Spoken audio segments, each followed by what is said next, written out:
Hi, welcome to Truckee Talks. I'm Maya Schneider. It's our great privilege on this show to bring you different folks in our community, many of them leaders in their own right through their volunteer activities. Well, today is no exception to that, and we'll be talking to two leaders in our community who are involved in the Hispanic community here in Truckee. I would like to introduce to you Margarita de Nevarez and Monina Vasquez. Welcome to the show, both of you. Thank you. Nice to be here. Monina, of course, you've been on the show before. It's a pleasure to have you back. That was a number of years ago. And we'll be talking a little bit about both of your backgrounds and the kinds of activities that you're involved in here in Truckee. I should mention, too, that Margarita was recently honored by the Seroptimus International of Truckee Donner for her work in the community, and in fact was named the Woman of Distinction for this past year. So congratulations. Thank you for that. That's a great honor. It was interesting being at that presentation because we did the whole list of Margarita's accomplishments, and it was long. It was very long. But Margarita, let's start with you first and your background. How long ago did you come to Truckee, and where did you come from? I was born in Durango, Mexico. I met my husband there. Well, I did my schooling there. I met my husband there and got married and came to the United States. I lived in different places before coming to Truckee. Mm-hmm. I came to Truckee in 1960 to live. And why Truckee? He was working for Tiger Construction Company, building the I-80 highway. Oh, that little road that goes right through the middle of town. Uh-huh. And Monina, how about you? How long have you been here? We've been here for 12 years, and we came from, actually we are from Guadalajara. Four of my children were born there, and then we moved to Durango, and then we stayed there just for a few months, and by then I was pregnant of my fifth child, and then the situation in Mexico started getting very difficult. So we thought about the future of our children, and we thought of giving them a second language, just for them to have it as a tool for them to succeed in life. So we came here, and our thought was just to come for 2 years. So we came, my mother and my sister were already here in Truckee. So they said, just come here, and there's a lot of opportunities here in Truckee. So we thought, well, we'll stay 2 years, have the children learn the language, and then go back. And how many years have you been here now? 12. Yeah. But now most of them are married, and they're here. They're still here, yes. and they have their lives here. And Margarita, you also have a family, 5 children. I have 5 children, 4 boys and 1 girl. 3 are married, and they all live out of here. Any of them live here. I have 8 grandchildren. Aye.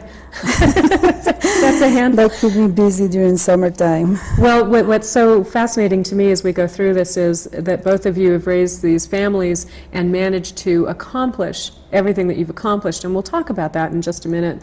In fact, Monina, when you came here, did you speak English? I had only like the basic that I learned in Mexico, in the school in Mexico, which it was the basics. But then when I came here, it was like I didn't know anything, because there were so many slangs and so many things that it was so hard to understand the way they talk very fast. So, but I just thought either I learn or I'll just stay doing nothing. So, and my children were the ones that didn't speak any English. So I started teaching them the basics that I knew, and then with the bilingual program in the school, they stayed just 1 year, and I said no more Spanish, and then I said you guys need to learn English, because that was our main purpose, to have them learn the language, and they're all of them completely bilingual. Well, let's talk about some of the work that you've done here, because since you got here 12 years ago, you have accomplished a lot in this community. You've certainly put a lot of energy into it. Can you tell us about some of the activities that you've been involved in? Well, most of it, I've been involved with the schools. Actually the other show was, a group was here with us, I go and teach the Americans that are learning Spanish. I teach them how to sing and dance in Spanish in our language, singing and our main dances, and then we put them together with the Mexicans that are studying English. So it's a very nice combination, because then they now, some of the teachers have a very nice class with that. So mostly I was doing that in the schools before, and then I used to work also with the church, with the priests, with groups of teenagers doing dances without, main thing was with no drugs and no alcohol, and that was before. And now my job is pretty much the peer counseling with the community. And we'll talk about that a little bit, because I want to touch on that a little more. But Margarita, let's talk about some of the things that you've done. You certainly have a list of accomplishments a mile long. What are some of the things that you're involved with, and why or how did you come to be involved with them? Right now? Well, I'm afraid if we went too far back, we wouldn't have time in a half hour.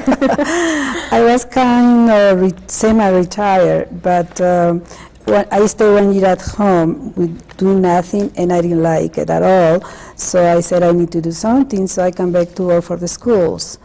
And the schools give me the opportunity to do the things that I like the most, that is work with the children.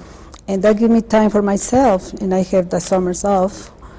And working at the school, I work with parents too, and working with the teachers. And you so also do some translation services. Right. And for who? Do you do that for? For Kathy Egan, she needed some translation for the Truckee River Day? Or? Yes, for the Truckee River Day.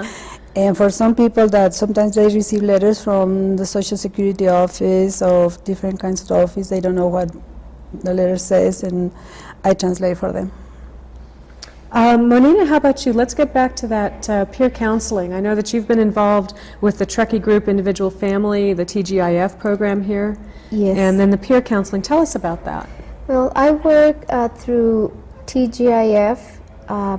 I work with the families, Head Start families, and also I work with the schools, with the middle school and with the high school, and with some private families, that just go directly to TGIF and ask for some help, and it's for the Hispanic community.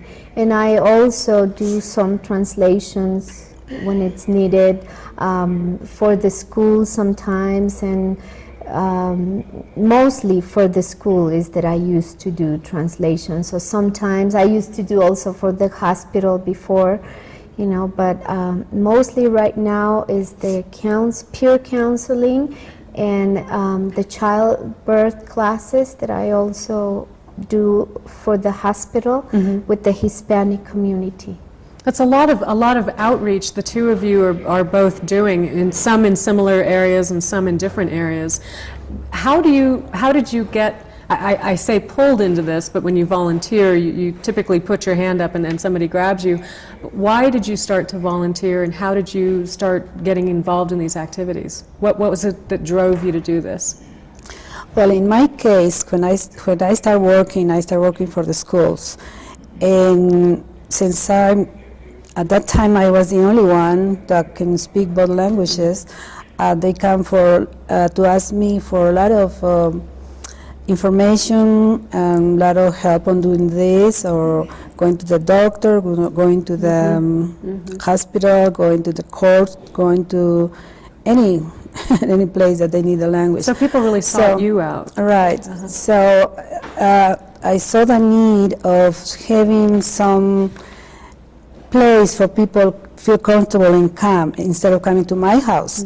So I started asking questions on how to start a bilingual information referral center. I worked with it for 6 years. And where is it that was located? volunteer. It's gone. It's gone now. It's gone. Okay. Yes. But So has it gone back to your living room? mostly. Yeah.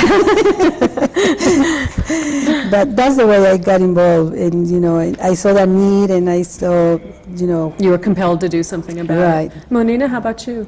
Well, it's like I came in April, 86, and then the following month I was already involved in the Cinco de Mayo party, for the community. And then having 5 children in the school district, well, I was always involved in their things, and that's how I started getting involved in the community. In all of the different Yes. communities. Well, again, as I said, your backgrounds are impressive, and that can't come across in the very brief setting that we have here, but both of you have accomplished so much in your own right that I congratulate you for all of the work that you've done. Thanks. Thank you. Our community is made of volunteers. That's really our backbone and our strength. We're going to take a quick break now. When we come back, we'll be talking a little bit about how we can have dialogue, if you will, with members of our Hispanic community and open up some of the doors that we may be missing. We'll be back in just a minute with Monina Vasquez and Margarita de Nevarez. Please stay tuned. We'll be right back.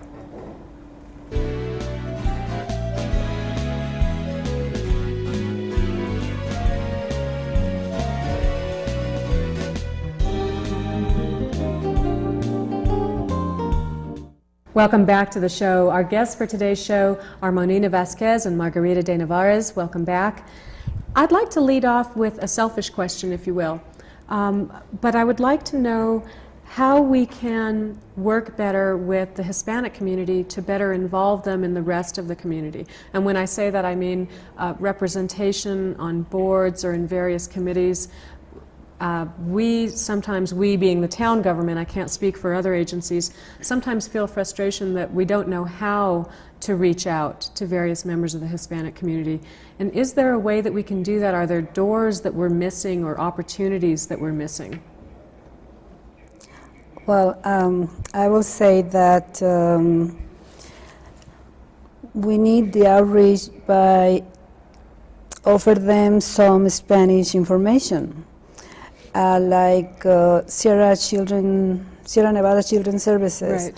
Right. They have a bilingual personnel. Now they have a lot of clients that are Latinas, Spanish-speaking people.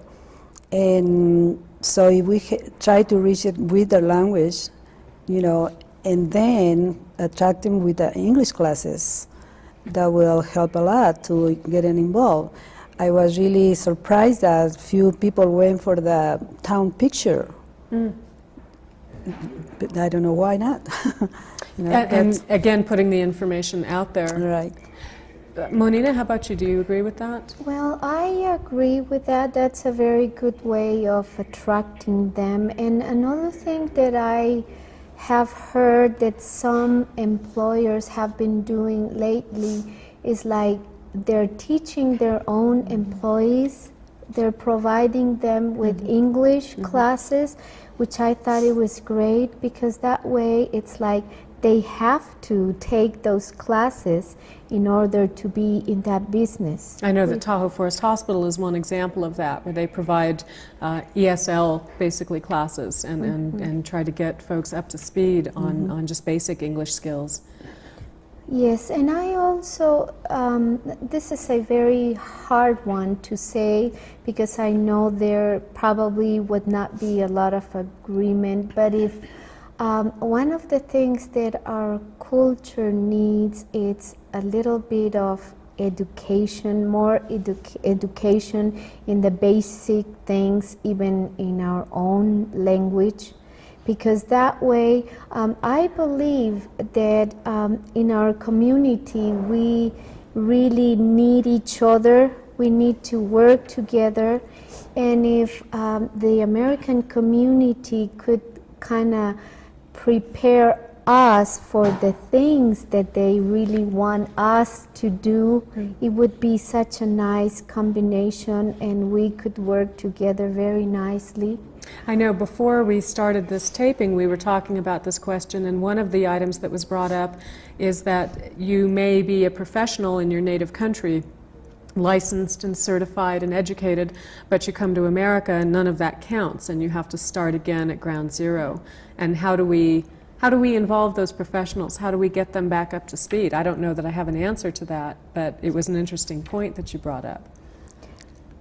I think it's up to them trying to learn English. Like in my case, I did not speak too much English because I had to take English class in my school, but the only thing that I learned was Our Father and Hail Mary. When I came to the United States, nobody says Our Father who are in heaven.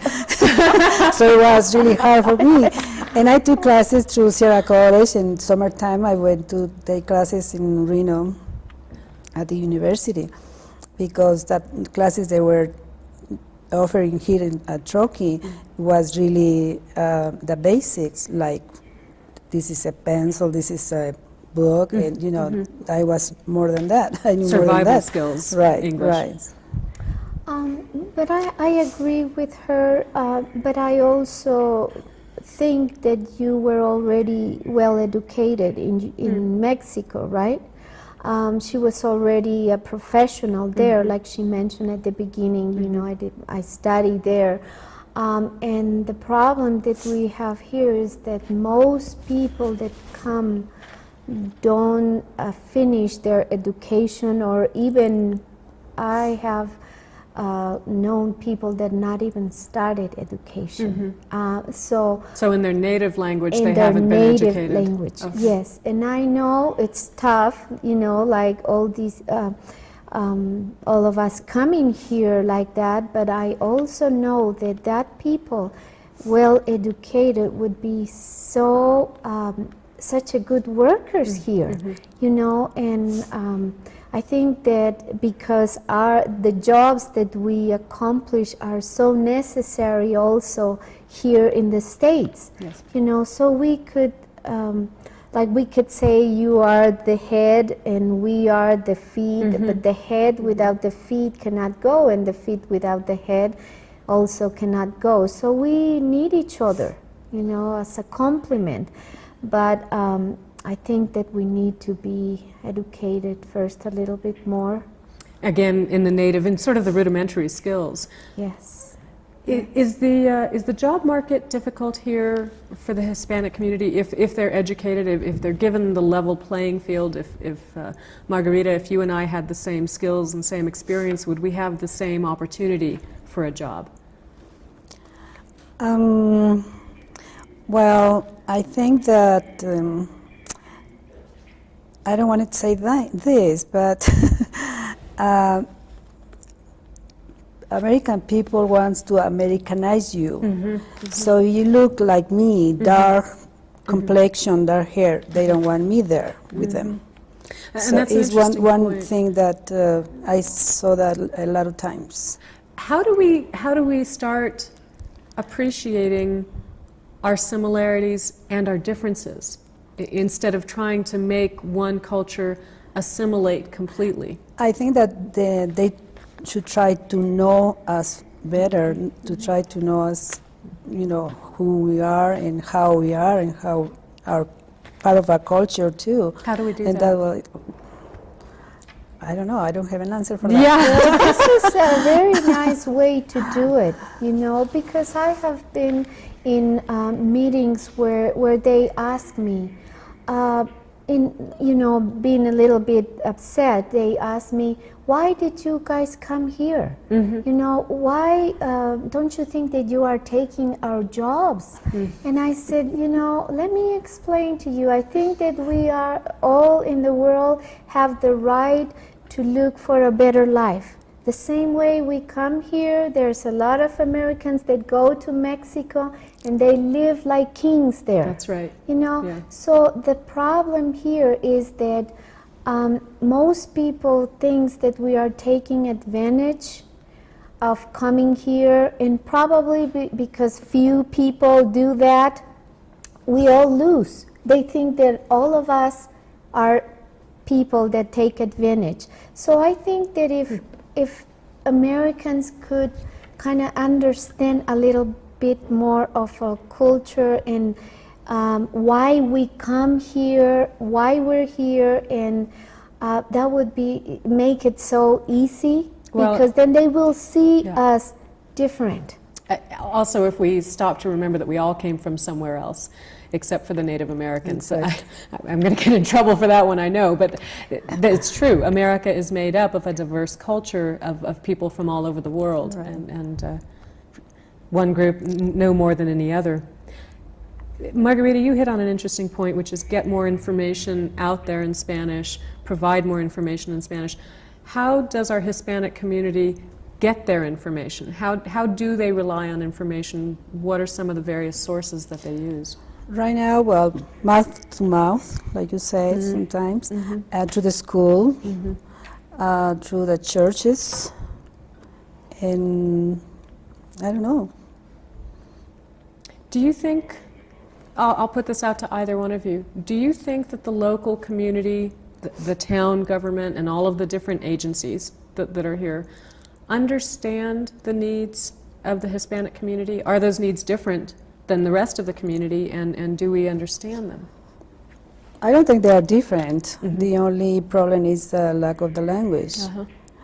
But I think we all need the same things. And I think, Margarita and Monina, I think one thing that people really have to appreciate is the amount of translating that you have done. You have been that conduit of information for so many people who don't understand English or haven't learned the language yet. And you're to be applauded for that, but you must be exhausted by now. Translating for an She entire just started. Oh, sorry, Monina. Yeah, and I think that this community is very good for that. I mean, I'm really amazed all the effort that most agencies do to accomplish that. I really admire that in our community, because they really make that So you effort. think it's different in Truckee than maybe other communities? Well, I don't know any other communities So we because think I we might be came doing directly to Truckee. Me too. That must have been culture shock, coming to Truckee from different towns in Mexico. It was a kind of cultural shock. How big was Durango when you left? Pardon me? How many people lived in Durango when you left? I don't remember, but it's a city, the city of Durango. To come to Truckee, that is a small town, my husband thought that I will not survive here. But I told him that, that I will, and I did. I'm still here. You're still here, and you've done a really good job of Yeah. surviving. One of the things that I've recognized in the last few years is the way that, especially in our high school it seems, that the children between the Anglo and the Hispanic community, for lack of better words to describe it, are interacting. Certainly maybe more so than the adult population in our community. Yes. Do you see that as being true? And if it is, do you see that as a good thing? Or? Yes, and any of my children had any problem interacting with the rest of the students. But I see a lot of work done with some of the bilingual teachers. They have done a wonderful job in the high school, to put the two cultures together. I see the changes. Yeah. Before, I used to go, and play the guitar and sing with them, and the Mexicans will come very shy, and they wouldn't sit down with any of the Americans, and the Americans would turn around and see at them like, But now it's so different. They come and they sit together, and they have to talk to each other, and it's completely different now. So perhaps the shift in understanding one another's cultures really will come through the children, through the next generation. Yes, I don't know. yes. I'm an eternally hopeful person. Hopefully. But some Yeah. people color me naive, but I think that might be an opportunity. I think so, because when I started with that program with those teachers, about getting them together, most of I'm going to say prejudice came like from the parents. But not the children. Not the children. Well, I don't think we're born From prejudiced. the children already had a little bit of that, but because you could see that it was coming from the parents. Definitely. And those children are receiving an education in English that they may be able to bring home and help their parents if their parents are not bilingual or if they have problems with the English language. Again, I'm sort of guessing here, I don't feel at all integrated into the Hispanic community, and that's entirely my fault. And I don't think I've ever asked the question, how do I come find out? How do I learn? I may come over for dinner next week and every week thereafter for the next 20 years. I'm not sure I know the answer, but I think spending more time with one another is a start. I think so. And having the dialogue Or, is a start. just the friendship, a family. Yes. In Kings Beach, they were also doing a great program about American families, American people going into the Mexican Yes. homes Yes. and eating together. Yeah. I think that was a very, very nice program. There are immersion programs. Certainly, by you immigrating to America, you immersed. You immersed yourself into the culture, into the language, and you had to learn to survive. And I think that's one of the best ways to learn a language is to go to the country and just be forced to do it. How do you find the coffee grinder? You have to learn the language to be able to do that. So very, very interesting dialogue. I'm afraid we are just about out of time. I have so enjoyed having you both on the show. There's so much more to talk about, but I really appreciate that. I certainly appreciate all of the work that you do, both volunteer and pay. I'm sure that there are lots of other people in this community who appreciate it as well. Margarita de Nevarez, thank you very much for being on the I show. really appreciate what you're doing. And again, congratulations. Yes. Woman of Thank you so distinction, you much. certainly are. And Monina Vasquez, thank you again for being on the show. It's nice to have you back. You're a repeat now, so you're a real star. Thank you both very much for joining us, and thank you for joining us here on Truckee Talks. We'll see you next time.